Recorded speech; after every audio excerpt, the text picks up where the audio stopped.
This is in continuation to last video. Let's read third chapter of What I Know for Sure by Oprah Winfrey. Third chapter is Connection. Page number 56. Oprah said, "For the first time in my adult life, I felt like I was part of a community. Just after I arrived, as I was pushing my cart down the cereal aisle at Vaughn's, a woman I didn't know stopped me and said, 'Welcome to the neighborhood. We all love it here. Hope you will love too.' She said it with such sincerity that I wanted to weep. In that moment, I made a conscious decision not to close the gate to my life as I had for so many years living in the city, shutting myself off to even the possibility of a new circle of friends. I now live in a neighborhood where everybody knows me and I know them. First, Joe and Judy invited me next door for Joe's homemade pizza and said it would be ready in an hour. I hesitated only a moment. I put on my flip-flops, headed over in sweatpants and zero makeup, and ended up staying the afternoon. Chatting it up at the stranger's house, finding common ground was brand new territory for me, bordering on adventures. And kept on meeting new neighbors every day and became very social. And because of that, my life has a new, unexpected layer. I thought I was through making friends, but much to my surprise, I have found myself looking forward to hanging out, laughing, connecting with, and embracing others as a part of the circle. It's added new meaning to my life, a feeling of community I didn't even know I was missing. What I know for sure is that everything happens for a reason, and the stranger who approached me in the grocery store with such feeling triggered something.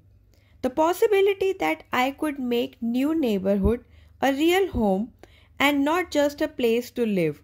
I have always known that life is better when you share it, but I now realize it gets even sweeter when you expand the circle. The takeaway from this chapter is everyone in life wants to feel valued, which is why we all need and crave connection with others. Communication is key and life is better when it is shared. Connection comes in many forms and romantic love should not be valued over other kinds of love. Unconditional and reciprocal caring, whether that be for a best friend or a beloved pet, is the most important thing. Moving on to next chapter, which is gratitude. Page number 76. Oprah says, "A few years ago, when I came across that journal entry, I wondered why I no longer felt the joy of simple moments.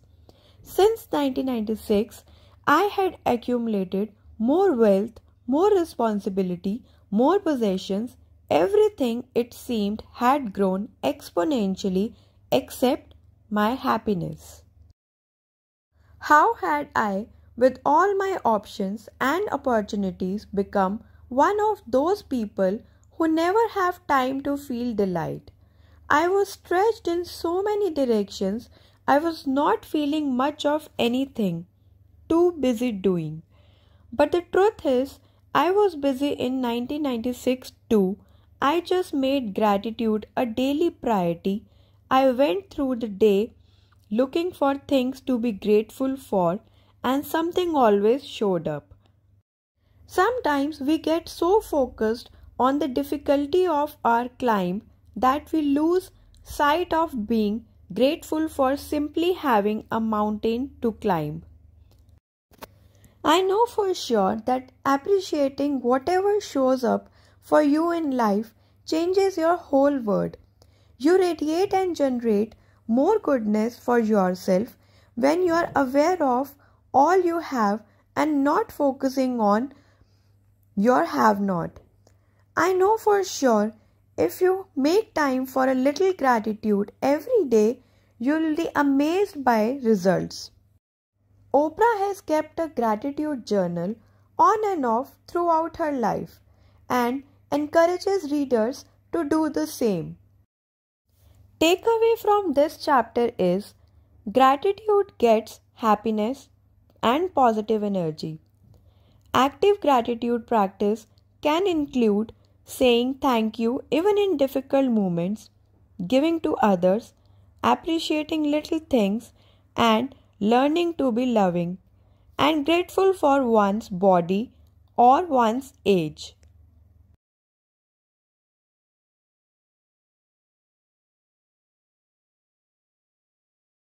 Moving on to next chapter, possibility. Page number 104. Oprah says, a few years ago, I was writing this question in my journal every day. What am I afraid of? Over time, I realized that while I had often seemed brave on the outside, I had lived much of my inner life in bondage. I was afraid that other people would not like me. I was terrified that if I said no to people, they would reject me. Everything I did, thought, felt, said, or even ate was connected to the fear I carried around with me, and I allowed it to block me from ever knowing who I really was. Author Neil Donald says, so long as you are still worried about what others think of you, you are owned by them. Only when you require no approval from outside yourself can you own yourself. Beginning when we are girls, most of us are taught to deflect praise. We apologize for our accomplishments. We try to level the field with our family and friends by downplaying our brilliance. We settle for the passenger seat when we long to drive. That's why so many of us have been willing to hide our light as adults. Instead of being filled with all the passion and purpose that enable us to offer our best to the world, we empty ourselves in an effort to silence our critics. The truth is that the naysayers in your life can never be fully satisfied. Whether you hide or shine, they will always feel threatened because they don't believe they are enough. So stop paying attention to them. Every time you suppress some part of yourself or allow others to play you small, you are ignoring the owner's manual your Creator gave you. What I know for sure is you are built not to shrink down to less but to blossom into more, to be more splendid, to be more extraordinary, to use every moment to fill yourself up. In this chapter, Oprah writes about how readers can reach their full potentials. This includes facing one's fears and learning to recognize when opportunities for growth in a given situation have ended and it is time to move on. In order to reach one's full potential, one has to stop caring too much about what others think, and one also has to prioritize one's desires, accomplishments, dreams, and passions. Letting go of one's inhibitions and taking a few risks in addition to facing one's fear is also essential.